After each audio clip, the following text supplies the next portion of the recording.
Local programming on KRWG made possible in part by viewers like you. Thank you.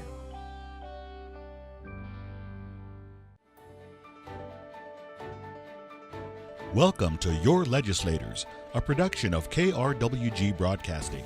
Your Legislators is a public service program providing our viewing audience in southern New Mexico the opportunity to hear about important legislative issues directly from their elected representatives in Santa Fe.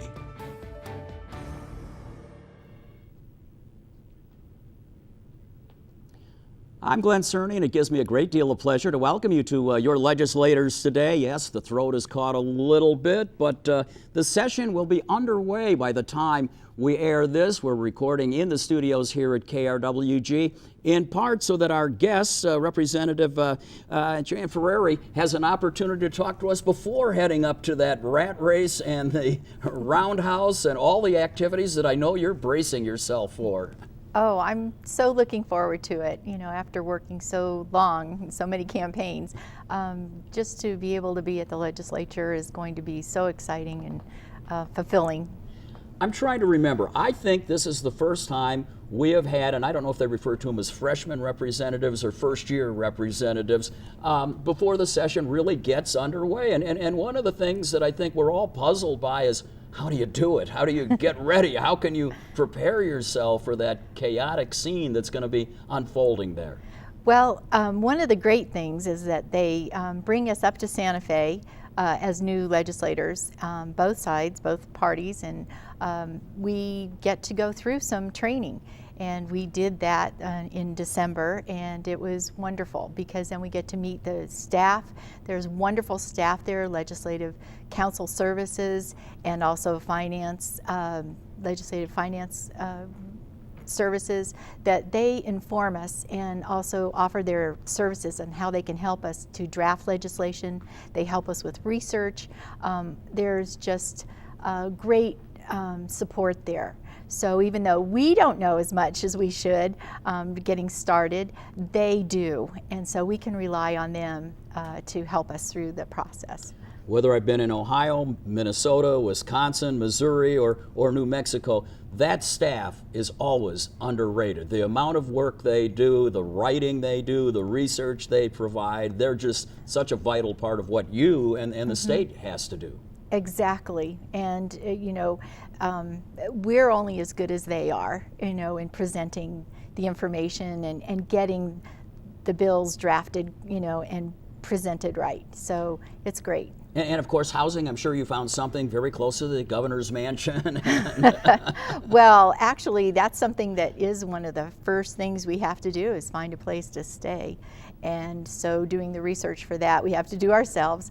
But I was really lucky to find a vacation rental that works out to be just a block and a half from the Roundhouse. And so I'm looking forward to being able to walk and get to the Roundhouse quickly and easily. And in a selfish portion thing for everybody from down here, that means there's one more parking place that's going to be available when we go up there and try to find a place to park. Exactly. We've talked about this on numerous occasions with other elected officials.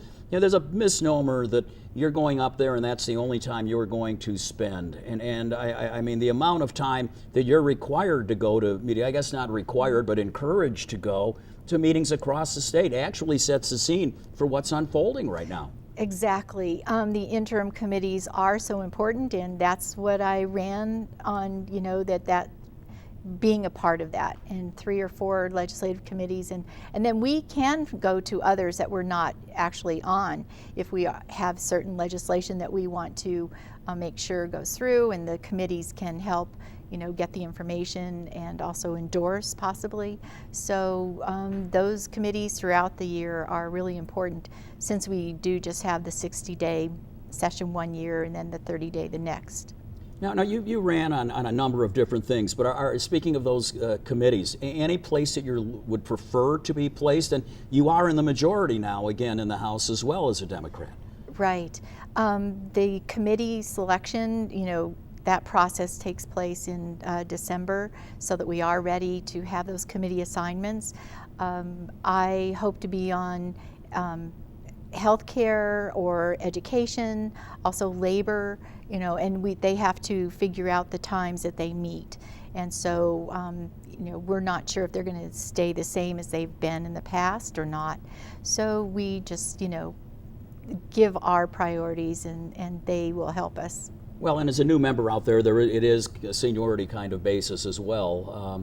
But let me, since I mentioned that there's been a change in leadership in the House. The Senate stays basically the same with all of their leadership, but one of the comments that was made the last 2 years when the Republicans came in, there was a sense of chaos. There was some disappointment that they weren't fully organized at times, and I'm going to assume that some of that was partisan as well. But what do you think may change this time to get things moving and get legislation through? I think our majority House caucus is very much wanting to improve on the process and make sure that bills don't get bottlenecked in certain committees, and that we try not to play politics with the different bills. So I'm really encouraged that there is a really hard-working House Majority Caucus group already, working hard to help us and facilitate. Well, the other thing was, I know even in the special session, there was some distance between what the Senate was talking about, what the House was trying to do. So, I mean, it really helped create to that sense of frustration, I think, for the voters and gridlock at the Capitol. Right. Well, that was the other Side of majority. So now with the Democratic majority, we hope to, make those communications and work together with the Senate. However, there's still a Republican in the governor's office. So what do you see as being able to work with Governor Martinez this time? Well, the budget is going to be one of the first and foremost issues. Well, that's on my list here. Yeah. Well, sorry to jump ahead. No. But yes, we have to be creative, think of things that will pass. The governor's, not wanting to increase taxes. We might have to find ways of maybe repealing some, and then also close some corporate loopholes and corporate tax loopholes. But then also for ideas that can make things better and help our families get out of poverty, changes that won't cost money. Those are things that we're already considering. And I mean, to jump into it, since we've already, I guess, gotten there, I mean, you really have two sides here. You've got the budget and the issue with revenue, and you can't discuss one really without the other. You kind of touched on some of the revenue, but I mean, it almost seems like a catch-22 that you just can't seem to get out of this cycle, but we are still dependent on oil reserves and gas prices. Yes, but I think there are a lot of creative minds working on that. How do we diversify? How do we develop our economic and job growth? And already in December, the House Majority Caucus has started a listening tour, or has done a listening tour in Las Cruces. They did it last week, or in December. And so listening to agriculture and farming and cattle growers, and then also to businesses. What are their ideas? What are things we need to consider doing that will help our state to grow more jobs? And I guess I should have said this on the very front of it as disclosure, but you are my representative where I live as well. So, you talk about the listening tours, but even before that, I mean, I don't know anybody who would be running that isn't out listening to their neighbors, listening to their constituencies. What were you hearing is what, and I think as we saw in the presidential election, people are getting a little upset about all of this rancor and gridlock.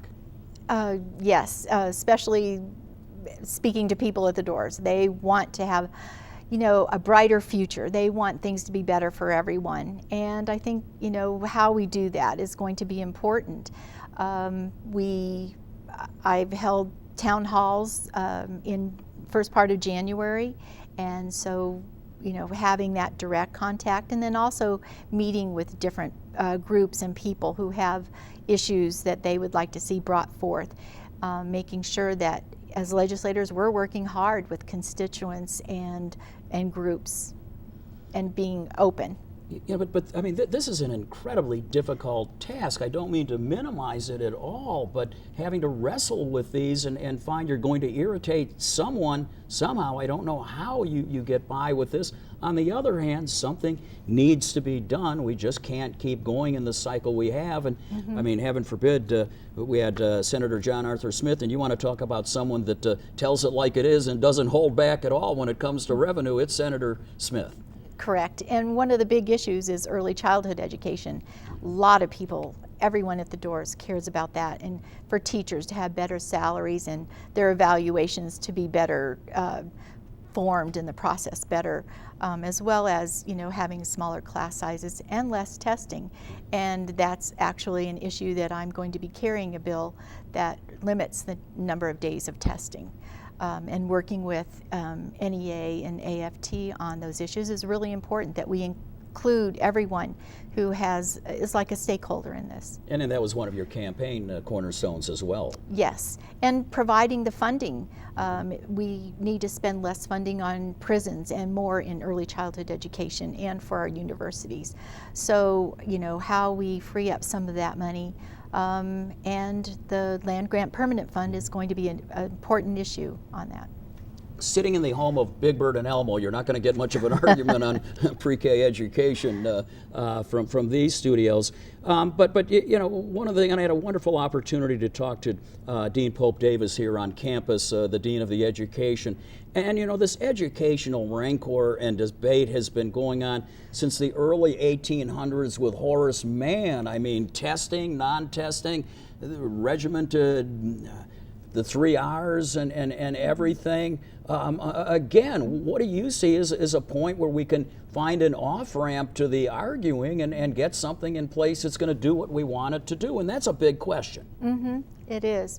I think it's going to be balance and listening to the teachers, the parents, and administration, so that we can do what's best. And we need to do some drastic change, make some drastic changes in our education and in our economic development. New Mexico, we can't keep going on, and we have with some of these same things happening, it being lowest and ranked highest in poverty. Some drastic changes need to be made, and I would like to see, with a lot of us from especially southern New Mexico in the House, to help push that for everyone.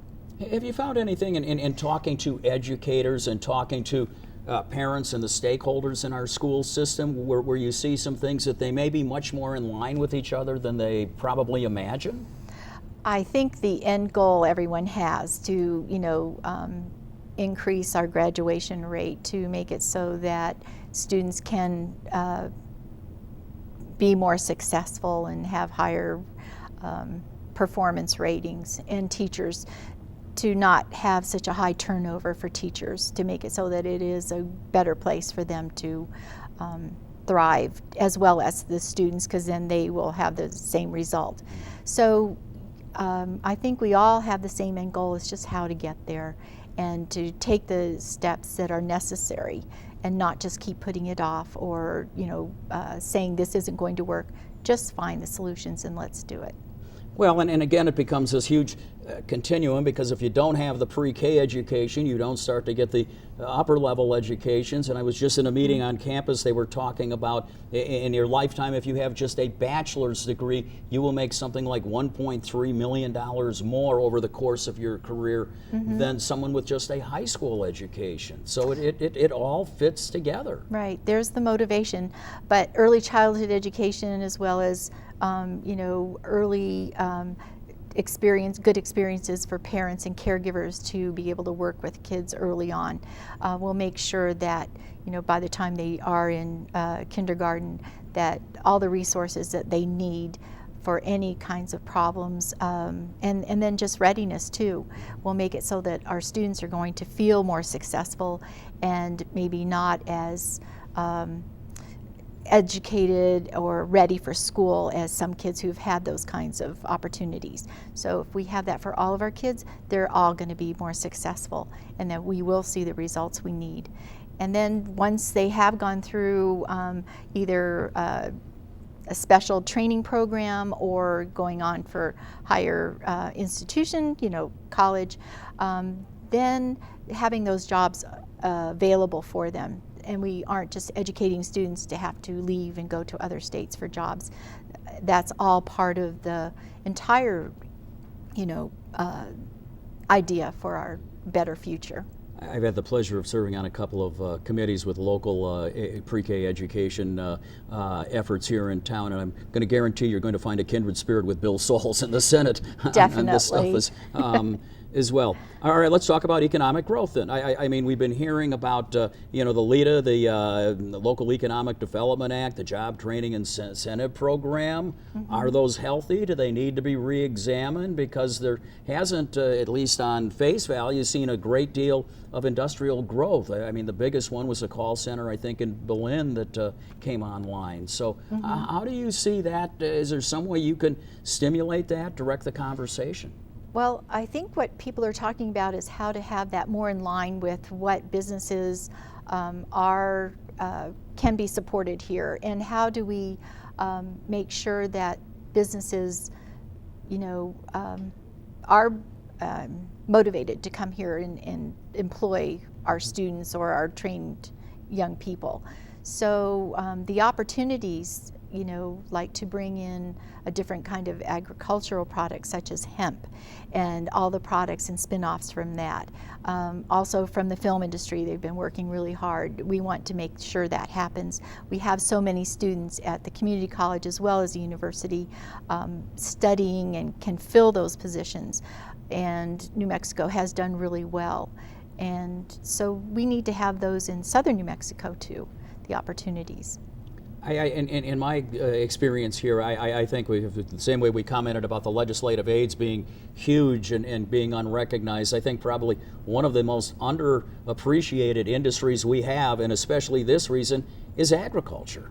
And how can we do that? Because eventually it's going to come down to budget and water use. So, I mean, there's that whole continuum that's going on at the same time. Exactly, and we can learn from other states, like giving incentives for changing over to drip systems and helping to conserve water that way.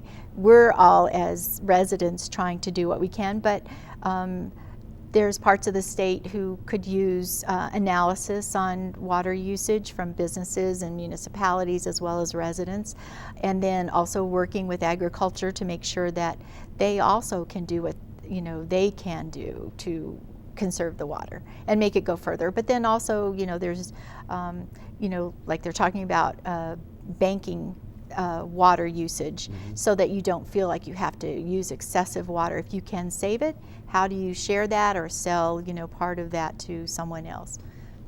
And I'm sure Secretary Whitty would be very glad that I brought that up to you and ask about that question. But again, not so much in your district, but I mean, you go a little further north from here and you get into Hatch and that valley there. I mean, it's a serious concern for them and even for us in the city of Las Cruces of water.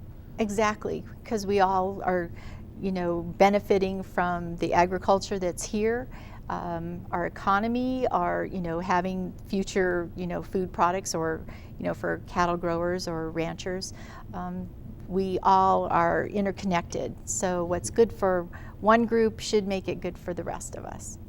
One of the other things you ran on was legislative accountability, and I think there's been an ongoing discussion about ethics in Santa Fe, and we just have a situation again where another high-ranking official resigns under an investigation. Is it really something that you can legislate? I mean, I'm not sure what you do there. Well, the oversight is going to be if we had an ethics commission. It would also make it so that we could go to that commission if we had questions, because a lot of things are kind of gray. We just had, in December, an ethics training for the new legislators, and then I think everyone has to go every 2 years for at least a little bit of that training. So having that commission that would give advice as well as to oversee different things that might even happen during a campaign. But also I'm going to be introducing a bill that would, it's reintroduced, but a bill that would keep legislators from becoming lobbyists, you know, at 1 or 2 years. There's 26 states that have it 2 years, and then I guess federal too. So we should be in line with some of those things that are, you know, pretty easy to legislate.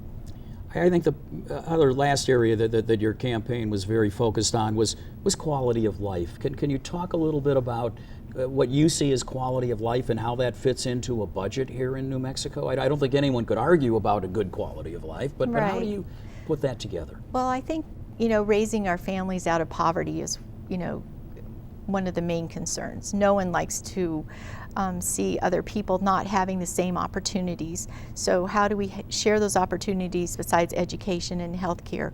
But then also making sure that there aren't excessive interest rates charged to people who might be living paycheck to paycheck and need that, and then we don't want them to have to go for payday loans.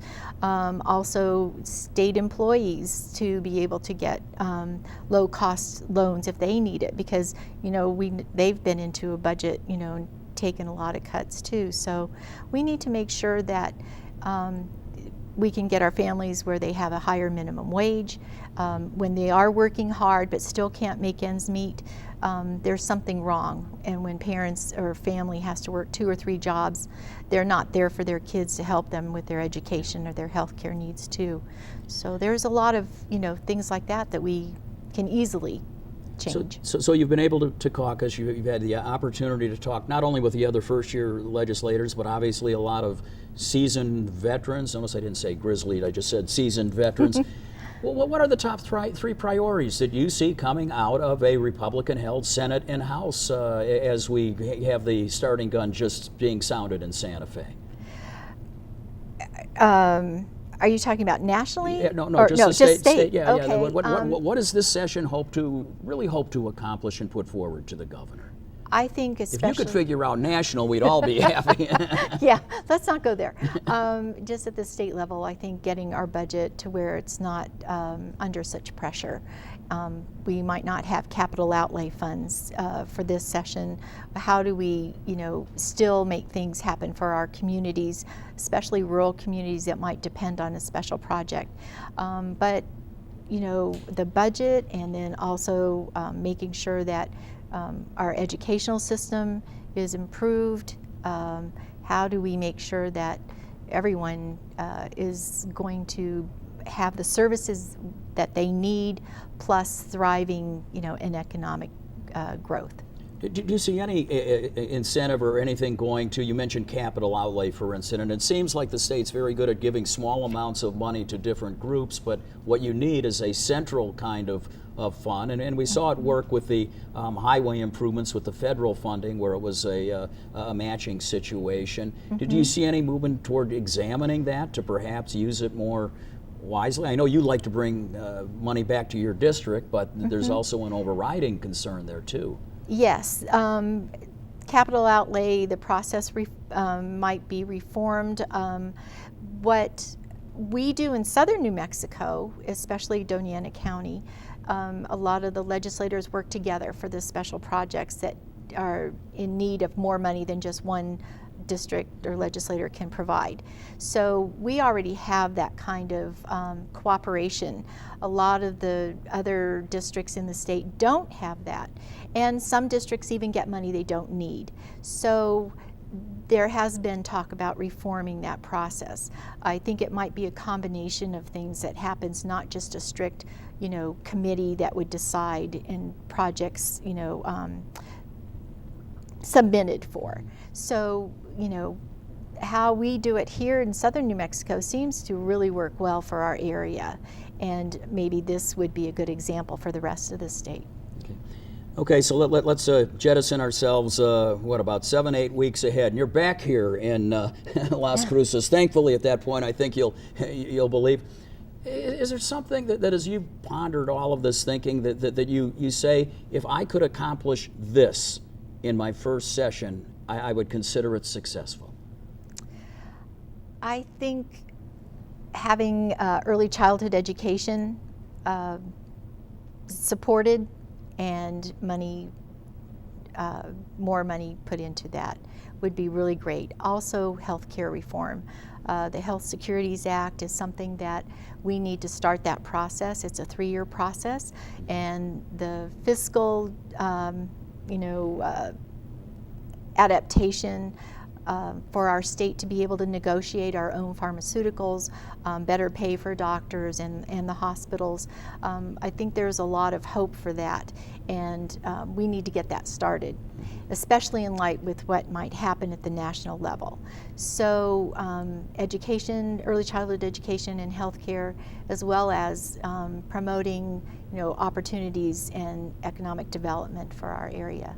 Like I said, there's a lot that has to be done, the funding, everything else, along with everyone else. We wish you luck. I am going to ask for one bit of help when I go up there after all these years. Even though they call it a roundhouse, there's a little jog, I think, on the second floor that doesn't go around, and I can never get, so I'm going to ask you to finally give me a map that lets me go through that part of the roundhouse. I know, it's hard. I try to make different designations according to the different artwork, like the buffalo with the recycled materials, and okay, that's close to this room.